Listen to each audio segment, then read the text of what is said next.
Hey everybody, today is February 11th, which means it is National Guitar Day. So here on the Big Daily Blend, we have a special guest. He's been on our show a few times over the years. Emmy and multiple award-winning guitarist Brian Tarquin is back. And in the show notes, I'm going to put links to everything we're talking about. He's got a new album, album out. It is called Beyond the Warrior's Eyes. And, you know, he and his heavy friends, as he calls them, love to get together and put these albums together, benefiting veterans. So welcome back, Brian. How are you? Good. How you doing, Lisa? Doing good, doing good. This album, you've got the heaviness, you got the heavy friends and got the heavy, but you got the jazz. You got the heavy and you got the jazz. And you got the orchestra. Yeah, I had the Budapest Orchestra in this too, as well. Actually, I have to say that is probably one of my favorite songs going through the album, which kind of was just like, wow, a soldier's journey. Because it's pretty emotional, actually. It feels like you're going through all kinds of different things when you're listening to that. Yeah, I really enjoy that song. That's one of my favorites on the album too. I have Steve Kindler on there, and I always really liked. He's an electric violinist who played with Jeff Beck and Jan Hammer, Ooh, and he all-time favorite Jeff Beck records called Jeff Beck Live with Jan Hammer, and he plays violin, and he's so awesome with all of what he's playing with the violin because he's keeping up on both Jeff Beck and Jan Hammer. It was one of my big influenced records when I was a kid in the 70s. well, you were on our show, it's a couple times last year with the previous album, right? Brothers in Arms. And what is interesting, we did a Q&A with you on being a successful guitarist. And Yes. you have played with so many people. So I want to kind of touch base on that. And everyone, the link is in the show notes. We'll put the link to the magazine on that. And, with it being Guitar Day, I think this is so perfect. I was like, oh, look at this. You're supposed to air on this day and it's Guitar Day. And I'm like, well, gee, we've got one of the best here. And you play with some of the best. I mean, think about it, all these people that you've played on with these albums that are benefiting our military heroes. Give us a few, tell us, drop some names of this album and give us some from the past too, because I mean, I was looking at that going, holy cow, this is like the ultimate. Yeah, on this record, I was really fortunate. I had Jean Luc Ponty, which is a violinist, but he's actually one of the foremost violin progressive jazz artists, and he's up there in age. He's like 80, but he's like amazing. And he was in Mahavishnu Orchestra, and he Wow. really kind gap between like classical music and jazz. I was really fortunate in getting Eric Johnson on the album and Robben Ford. And Dean Brown played with Billy Cobham and David Sanborn and John Tropea, who was a really great jazz artist in the 70s. Steve Morse, of course, from Deep Purple and the Dixie Dregs. Carl Verheyen from Supertramp.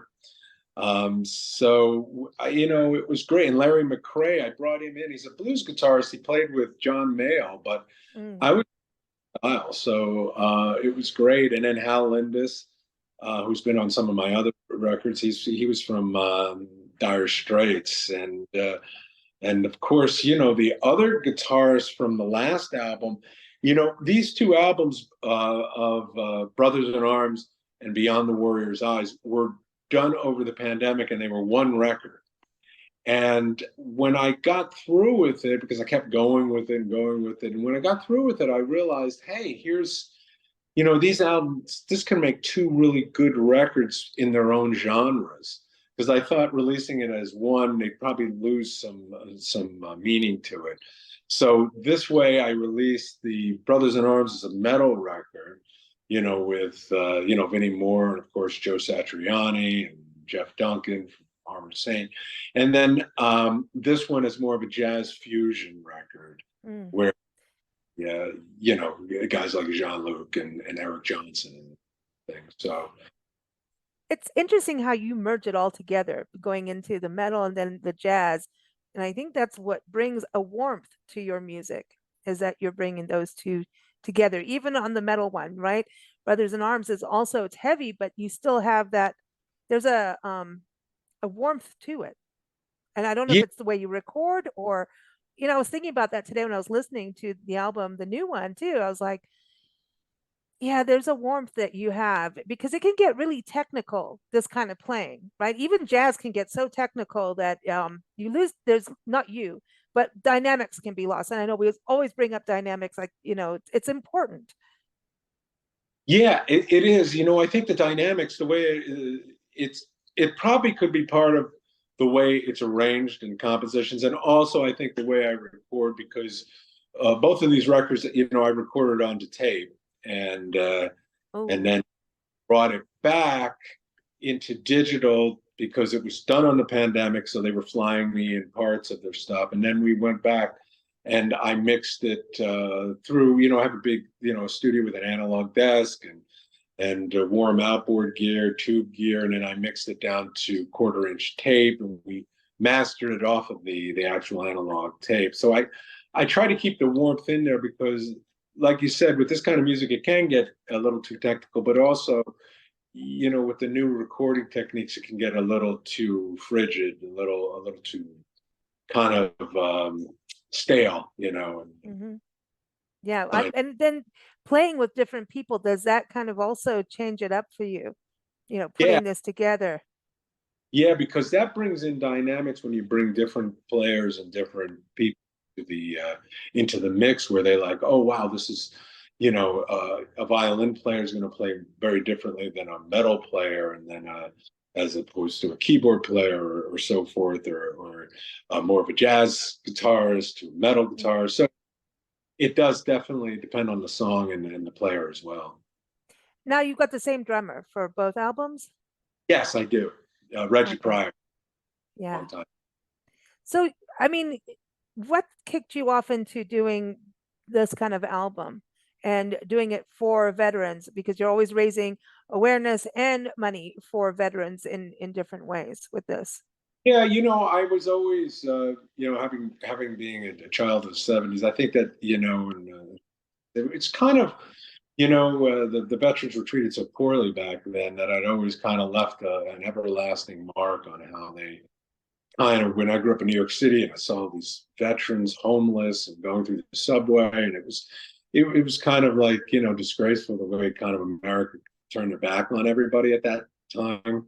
And Mm, this is kind of like a really cool way of bringing something that I do to the veterans, and what better way to thank them than through music and giving them thanks for what they do, because not a lot of people, because I've talked to other veterans, and they always tell me, believe it or not, people don't really thank them that often.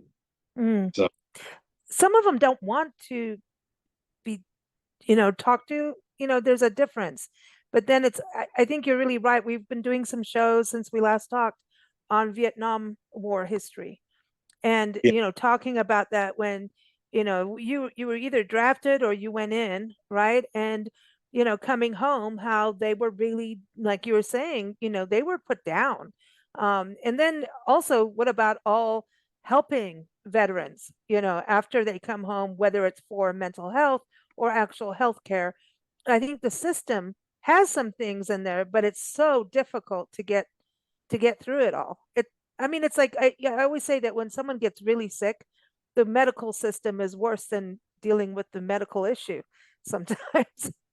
fortunately, the medical system can be pretty rough, and especially back then, the Vietnam veterans in particular, I always had a soft place in my heart for them because they were treated so poorly, and they kind of, it never really was made back up to them, or it was, I don't know, it was a tough thing, and it's funny. Last night, when I was lying in bed, I was watching this Vietnam in HD, and it was in really cool and kind of like groundbreaking in a way, because they brought in actual letters from families and soldiers that were going Oh, back wow. in line, and you see how much they went through, and just, it was the war itself too was so brutal, and the casualties were so great, and people just kind of never really recovered mentally from this. The mental, I think, scars were worse than the physical. And so I went to a different charity this time to Hope for the Warriors, because they really bring we're honing into Marines and Navy veterans and helping them with illness and reconditioning for civilian life. And my dad was a Marine in World War II, so I thought it was apropos to go with them.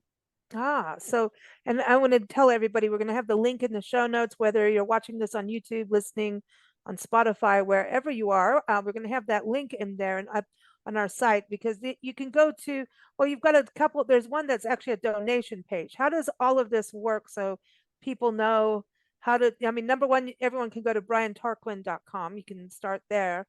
But when they get the album, they can go to hopeforthewarriors.org to learn more about the nonprofit. But then you have a special link that goes as like a donation, right, for people. Special link that is hosted on the Hope for the Warriors, and you can put it on when because it's a longer link. But yeah, it's a long. We need a tiny URL. Thank you. But yeah, we'll have that link there. But and so people donate when they do that. So it's not like through actually purchasing the album, but through the donations where the money goes. Donate right to Hope for the Warriors, right at that link. Awesome. That's awesome. Goes right to them directly. Oh, that makes it cleaner. Yeah, like that. And that way they can just donate to the cause, and it goes, right to them, and there's no third party involvement or anything. Yeah, that becomes messy. But I like it because out of all of it, even beyond the money thing, I think it's the awareness, and the awareness is so many people are not aware of it, and that's kind of why I try to get people aware on all this. When you put these projects together and you're contacting all these other musicians, are they becoming more aware too by doing that? I think so, and I think that they actually really become more concerned and aware, and everything that they can pass on to their fan base and to their people. And just, it's a matter of really getting the word out. Yeah. Now let's go back, since it's Guitar Day. Go back to the guitar. Do you remember your first guitar? Yes, I do. My mom had lived in Mexico as an artist in the 50s. Right. She had brought back this guitar that I started playing. It's a little Spanish nylon guitar, and it was cool. I started playing that, and then I remember that was my first one, and I remember them getting I think it was on my 9th or 10th birthday, I forget, an electric guitar from Sam Goody in Manhattan, and they had and it was cool. I remember it was like a little amp and guitar kind of combo. And man, I loved looking at it, I loved touching it, loved just playing it, and kind of went on from there to a better guitar and a better guitar, to finally, getting something that's really cool. But yeah, I always loved guitars, still to this day, just collecting them and getting. Oh, so you collect them too. So yeah. So now, okay, so you're doing the metal side now. Wait, let's go back on. You've done the jazz, and I remember you talking about acid jazz too before. So everybody drop acid and listen to jazz. No, just kidding. Don't do that. Or do it if you want. I don't care. But talk a little bit about the different genres, because you do composing also for soundtracks. And you won Josie Awards too, since we talked as well. So we got a lot of that happening. For Joe Satriani, for Speed of Light, actually Speed of Sound was the name of the song. Arms, and that was done. It was an AI video done with Joe and I, and I'm really proud of that video. I'm really happy about that whole collaboration with Joe. That's awesome. That's awesome. Now going back into when you started playing music, playing guitar, what were you playing, a little bit of everything, or when did you decide, hey, I'm going to go veer off on jazz and then I'm going to veer off on metal? Do you play a little bit of everything? Yeah, jazz came later on. metal really kind of wasn't invented yet. It was kind of like either acid rock or rock. And I think hard rock was a common term too. Heavy metal kind of came later on. But what I liked, in those days, I liked, Aerosmith. I was a real big fan of the British Invasion. So, all of those like Jimmy Page, Jeff Beck, Eric Clapton, the Blues Breakers. I really like Santana. So the kind of, I always kind of really liked the instrumental versions of all of what they were doing. Like Santana always had like these great instrumentals, and Jeff Beck, even Led Zeppelin had a couple. And of course, with Eric Clapton and the Blues Breakers, he had those, and Jeff Beck, of course, he kind of reimagined the whole format of rock jazz fusion. That's how I kind of got introduced, and of course, Hendrix was a big kind of influence.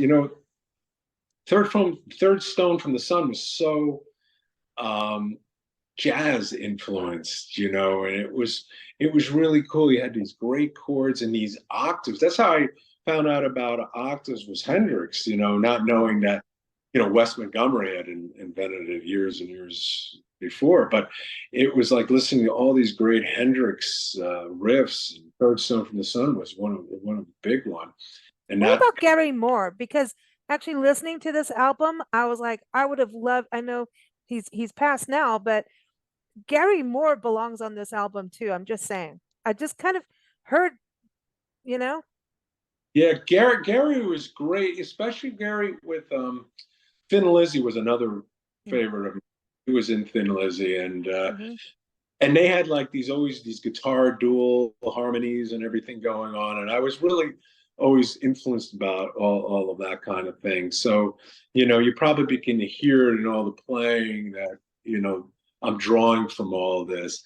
Later on, I got into jazz, like, probably in the early 80s, the few, what was going on with, like John Scofield, Pat Metheny, those kinds of artists that they were melding these different kind of sounds from maybe funk or world beat or rock, and that's what I always like, to just draw from all of these different genres. It's called a blend. It's a good thing. Yeah.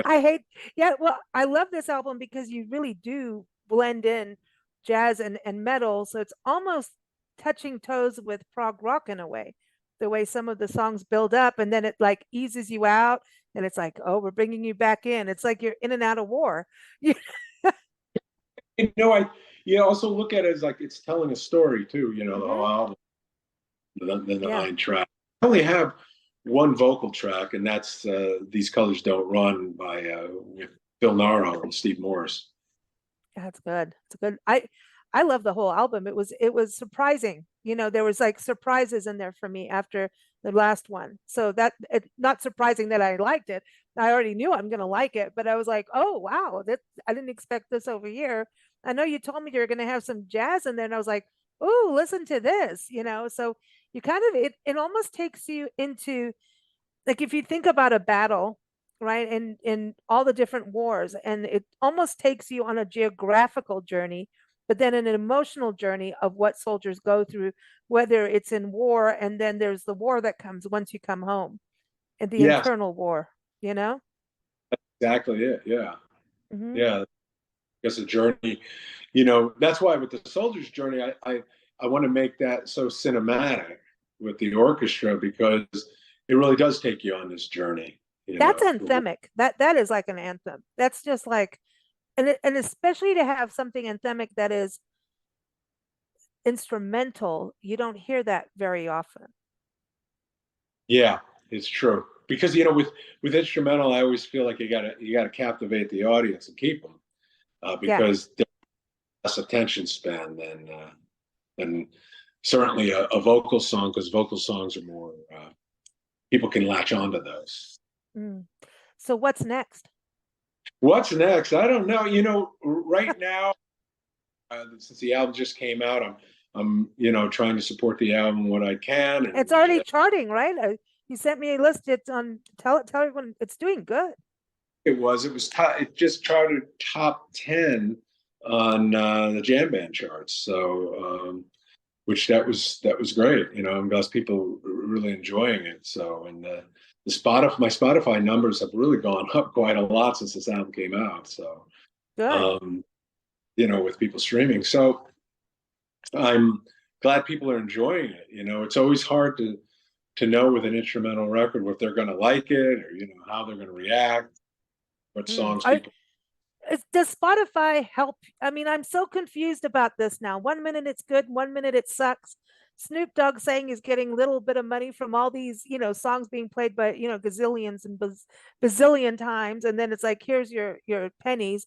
Then I hear like one musician is like living off of it. I'm like, I don't know what it is anymore. Does it work? I mean, with these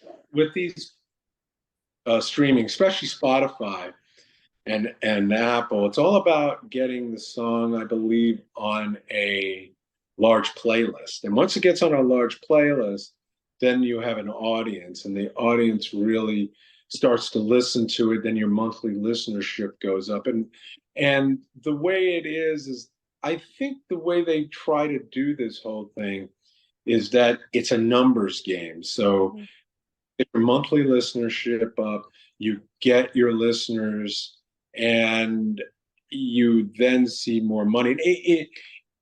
A lot of this is for the younger generation, like Spotify, like genres like rap and lo-fi and more contemporary pop music. You'll see artists that you never even heard of have like millions of monthly listeners, and they are making thousands of dollars a month, good. from their listenership. It's strange because the payment is not great because it is really fractions of it, and the way the payment comes too is comes from different sources. For instance, like there's this thing called the Mechanical License Collective that they pay on these DSPs that stream, and then of course you have the PROs like CSAC, ASCAP, BMI that pay, and then you have the distributors paying on the streams like they are sales. But of course, the sales are nothing equal to what you would have sold on records or radio. So everybody's basically taking a cut out of well, you still have, I mean, it's part of the industry and they're helping. So people do need to get paid, but it's like, there's basically 10 hands per paycheck. It's everybody, all these different societies and places are collecting some fraction or micro fraction of that stream and then passing it on to the artist and taking their cut. Wow. And it's the same thing for YouTube. And YouTube has really changed even for podcasting. They're quitting Google Podcasts, and everything's going to YouTube now, which I think in a way, I don't know, it's because of their YouTube music channel for people who are subscribers. So now they're like, well, people are listening in the gym. They're not necessarily watching as much. So the podcast part is all going through there. So we'll see how it goes. But this is all happening now and changing now. And they're pretty cool to work with, though. It's weird. It's just it's kind of a strange industry. It's changed so much that it's constantly in flux. It's the Wild West, man. Incredible. In the old days with the brick and mortar, it was like you got paid from the distributor and you got paid from Harry Fox and the record company, and that was it. Now it's like, you have all these different micro companies that pop out of the woodwork that they're paying different. And you hope they actually do pay you, and do you have to chase them down? Like, give me my money. That's the other thing. I mean, it can get lost in the shuffle when there's so many pots on the stove, Yeah. It was worse in the old days because they just would flat out not pay you, and you'd have to really check. But today, because they're, today the record industry is run by the IT department because it's all streaming. But it may be better than the Mafia if you were Roulette Records. It's all of this computerized thing. I think the positive side of it is that all these streams and plays are registered because they are technically oriented and they have some sort of a fingerprint on them. Yeah. So you see accurate numbers of how many streams there are for each artist, songs, and everything. So, well, it's interesting too. I mean, even just the production of things, producing music. Like I know here you're going from tape, and then you have the digital side of things too. So it's kind of an interesting. You're blending both sides, which is cool. I thought, actually combine the only way to go is combine both now because you wouldn't want to stay all in analog because, there were so many problems with that and getting involved, with clarity and various things. And you don't want to stay all in digital only because it's, the digital just, it gets a little bit too harsh sounding. So I find the marriage of both and using both is the best of both worlds. That's cool. Well, we're waiting for more now, Brian. You can't take a break. I know you have to do all the marketing stuff, go around and, but that's the thing, the thing I enjoy the most is the actual, actual creativeness of it, being in the studio, creating it, forming it, seeing it come to life, seeing it come to fruition. That's my favorite do you part. get sucked into the vortex when you do this? I mean, do you have to remember to eat dinner, or like do you stick to regular life schedules and then but if Once you get going, it's like, it's they come out and it's like, when I was doing this record, I'd go in at night and then I'd come out and the sun's rising, out of the studio. It's just cool. so wrapped up into it and taken in, and sucked in, like I said. I live like that too, and I don't know, I like it. I like being awake when no one else is. It's like it's my universe at that time, It is. It's great. Life. Mm-hmm. Yeah, great. It's It a good. seems like you wake up and you're the only person around. It's kind of cool, It's, Yeah. you to do creative stuff. So, how many guitars do you have now in your collection, do you think? It's so many. I'm Really? like I actually went to. Here's a cool guitar story. I'm down in Orlando at the Orlando Guitar Expo, and I ran into this guy named Josh from the amp shop. And it was such a cool thing because he actually recognized me. And he said that would I like to try his amps? So he wanted me really to try his amps. He had his guitar there and the amp set up and everything. And I plugged in and it blew me away, these amps. They were basically a Marshall JCM on steroids, meeting basically a Soldano Coliseum amp. Awesome sound. It really has the Van Halen sound. Oh wow. Just nailed it. It was great. I was playing there, and then people started to kind of come around and see me, and it was actually a really cool experience. And the amp is called the Mariner, and it's awesome. And he gave me one to endorse. I actually took Cool. this right there and then on the spot. It was a wonderful experience. This guy Josh is incredible. He's 26 years old. He's really into guitar, really into the whole technical part of tube amps. It's all tube amp. And he put it together himself. He has this company that he's taking over from an older gentleman named John, and they are coming up with this new amp. And this is so apropos for your show because being guitar Yeah. It's guitar guitar day, day. Yeah. guys love this amp. It really is incredible. I have a Marshall Plexi that I have a Cameron mod on it, by this guy Cameron, that does it to do that kind of Van Halen mod. But this one, it blows it away. It's incredible the way he did this amp. And you have like two stages, a stage one, a stage two. You have your controls to mix it. And I got to tell Oh, that's you, Gus, cool though. yeah. That's And you know, he's a young kid too, and he looks just like my son Liam, which blew me away. We have a picture. I'll send a picture of us at the show with me holding the amp. yeah, Was like, you know, I showed it to my daughters, and my daughters was like, I thought that was Liam, my son, yeah. in the picture from the distance. It's great. So, you know, it was a great experience. I saw a lot of old vintage guitars and everything, and it's cool to go and see.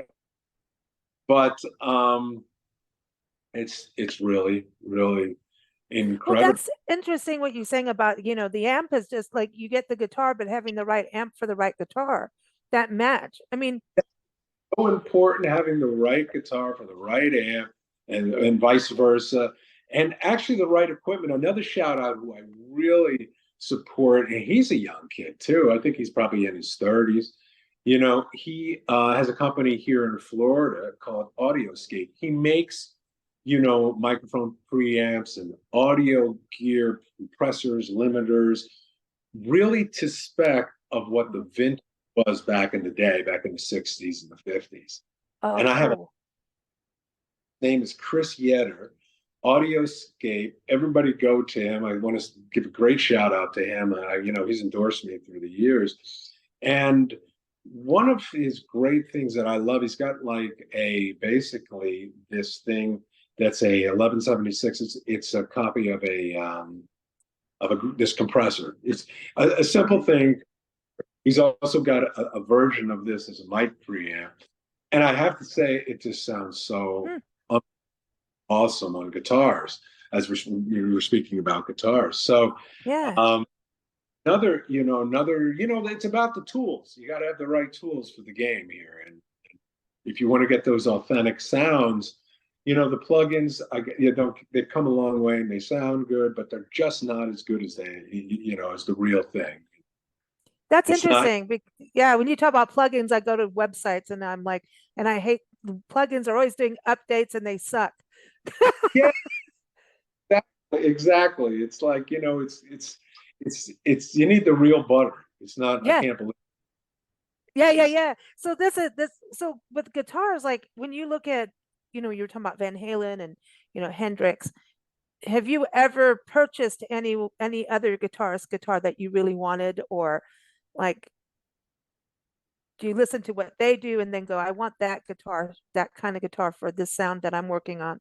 Do you ever like go and purchase a different guitar, like according to what you're writing and realize I need a new guitar? You know, it's funny. this is dangerous, like because I know guitar shopping is there's three things that we get in trouble for other than wine. Because I'll buy wine, I buy it and drink it and buy it and drink it. That's a constant. But the worst thing, and especially being on the road, full time, plants, music, and books. Those three things. And I want the real book, the Kindle thing. I know people love all that. Good for you. I want the book. Those three Right. things. I remember going to Powell's in Portland, oh God, about 15 years ago. And Nancy and I walked in. We walked out with a cart of, I mean, like a shopping cart that you would go to get groceries, music, musical instrument. I don't know. We're like, well, this makes a cool sound. I don't know what was going through our heads, but we had an entire shopping cart and we realized there's a sickness to this, That's you great. know? Yeah, yeah. You know, it's when you go shopping for guitars, you know, you kind of have an idea of what you want. You know, I'm a sucker for some of these signature things. So I have a Jeff Beck signature, a Okay. but I put in it. I always modify stuff. What I did is I put an Eric Clapton boost preamp in it, so I kind of have the best of both worlds with them. Oh, that's cool. And I also bought uh, it's called the Shark. It's the Eddie Van Halen striped guitar, but shaped like his original one, the Explorer he had, the red and white one.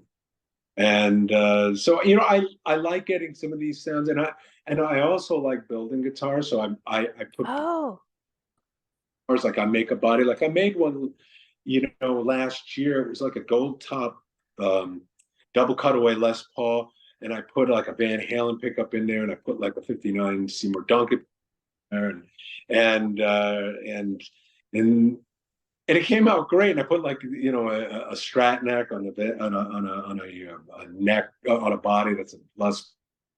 I love mixing all around and getting. Now, what about the pedals? Do you get into the pedals too?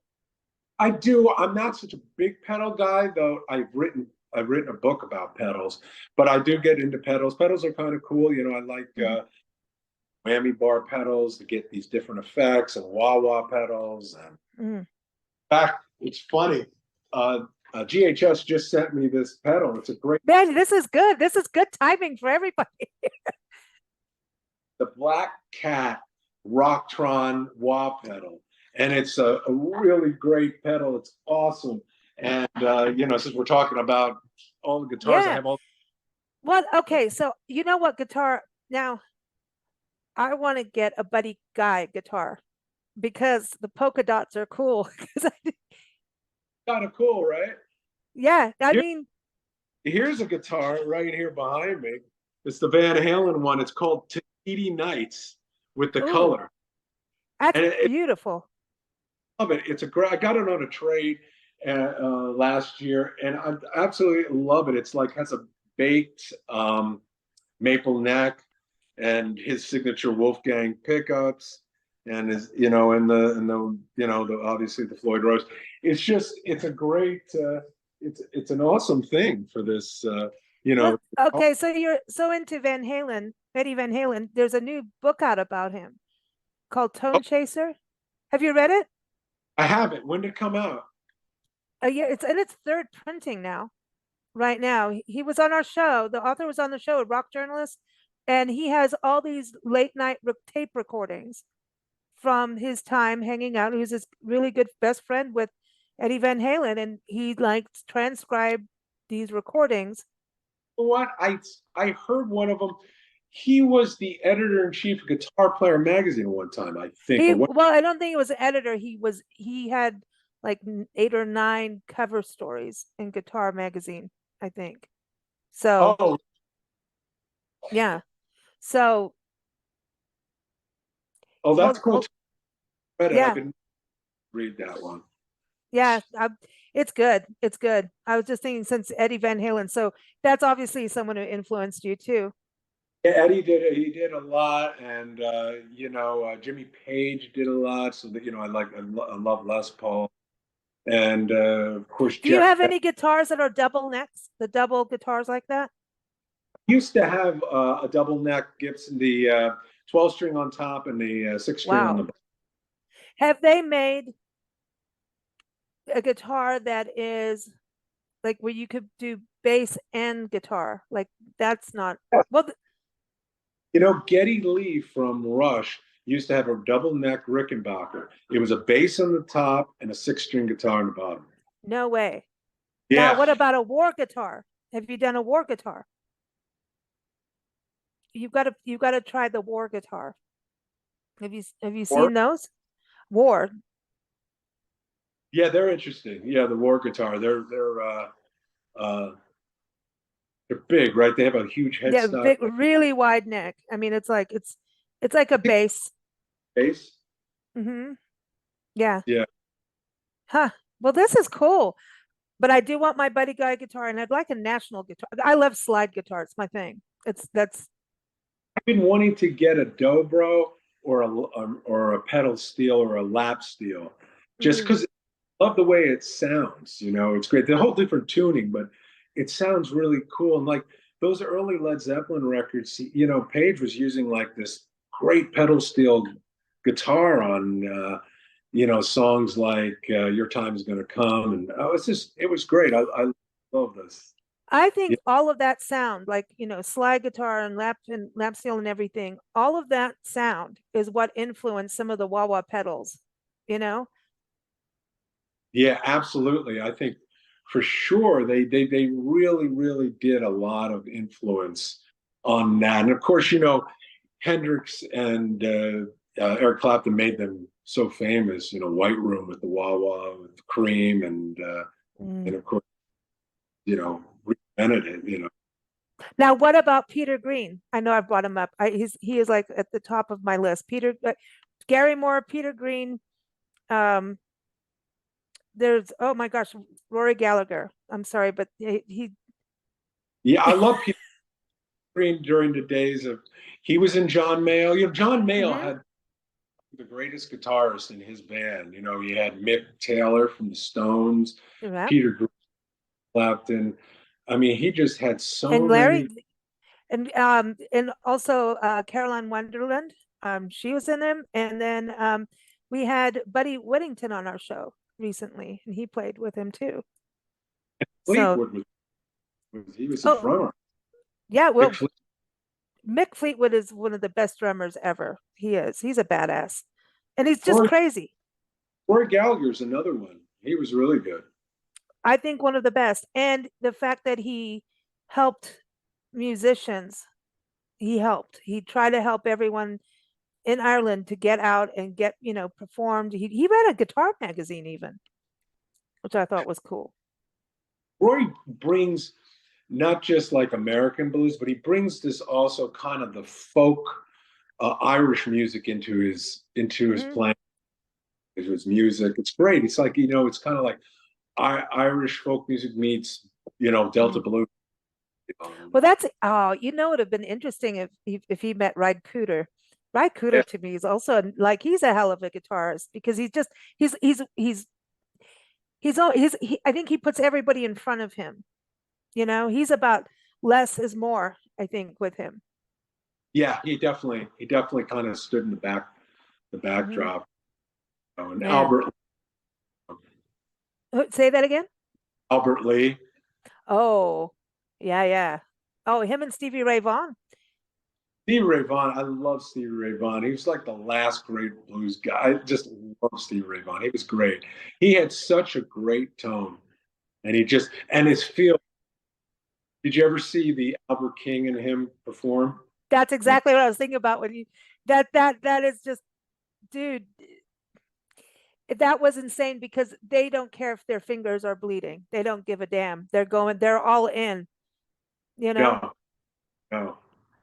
The, We should the I magazine should do this something on guitars Yeah, for your magazine. Big blind. yeah. We should do it. I'm always, you know what? Because I think it's so fascinating. I've been saying for years that I would do a guitar show and have all these different guitarists on because there's guitarists like Makana out in Hawaii. He's one of the top 10 slack key guitarists, and he travels the world. He is an incredibly smart human being, very talented songwriter, and very about educating. What slack key is, and is like a representative for Hawaii. And so I always think that there's all these, and we've interviewed a gentleman who does the war guitar, and I'm just like, you know what? We should just put everybody on a show together and I'll just sit back and you guys can talk all about guitars. I don't, my guitar playing sucks. That stopped me. It slows me down. So I need all of you guys. But it's I think we should do something, we'll do something cool. Well, when this airs, guess where we're going to be? We're going to be in Lubbock, Texas, home to Buddy Holly. Oh wow, that's Yeah. cool. Yeah, just around the corner from him. He's got a park. His family put a park together, and then he has a museum. They've got these big well, not sunglasses, but glasses, these big metal glasses out there that people can go and take their photo with. And, you Really? know, yeah, it's cool. They've got like a memorial park, and, that's what we're into parks and public land. So it's kind of cool. That's the one thing as we travel, we're documenting things other than parks, and a lot of it is music. And so, like, go to Winslow, Arizona, you've got the Eagles. They're standing on the corner park. That's great. Yeah, right. And they did So a number of their records here in Florida down at Criteria Studios. The big mm, record, Hotel California, and one of these nights, and it's incredible what they did. What they yeah, accomplished. there's so much good music, and And now it's hard. I'm glad we do what we do because we get to get people to, because when you go like on Spotify and things like that, there's just so much, right? And they nudge you with this sound and listen to this, but they mess with your even mess with your playlist. They will like not even have the full album or whatever. And I know like Dave Kersner, he just put out another album, and he did limited on Spotify. He's like, because he sits on things and creates these double, triple albums, when he does his solo stuff. And he's like, nope, on Spotify, you get 6 songs. If you want it, the rest get the full album. You have to get the album, which I think is that's smart in a way, I think, but it's so cool to be able to get people to hear new music that is out there, because it's kind of, it, I just want people to not over digitize stuff, because I find that we're over digitizing and fixing voices the voice, why, I don't know. Like, can we just be real? Like, we need real sounds. Yeah. I want the warmth that we were talking about. I want the grit. I don't want it to be absolutely over perfect, because you lose soul that way, because humans are not perfect. So perfection, Too scientific, like laboratory sterile though. yeah, we don't want that, because that's what music, music is about emotion. It's about sex. It's about feelings. And you can't, put a white coat on that, you know? No, no, no, It's you can't. And then when you hear those early recordings of rock and roll, with Cream, and you hear it. You hear like they're grinding back and forth. Maybe they didn't go. Maybe there's a little error there or here, but that's what makes the whole thing. that's what The I think vibe. why I have a penchant for the blues is it's just you well, then there's people that call themselves blues players, and I just go like, there's fake blues. I can't explain it, but it gets my goat. Like, I can't. Don't just play 3 chords really, in this typical way. There's just this, it's like jazz. You can't just copy something. There's a Yeah, soul to it, and jazz has soul, man. And it's something that I try to, you I don't know. I just there's a bunch of imposters of the blues.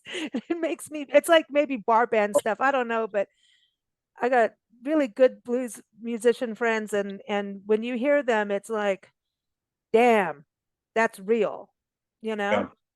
yeah, yeah. That's why I like the original blues. It's like BB King, all the Kings, Albert, Freddie King, the Albert Collins. Those guys are all great. They Oh just, man, Elmore James, yeah. Howlin' Wolf, Muddy Waters, all of them, man. They're all like, Roy uh, Buchanan. I mean, it was just so many great players, that mm.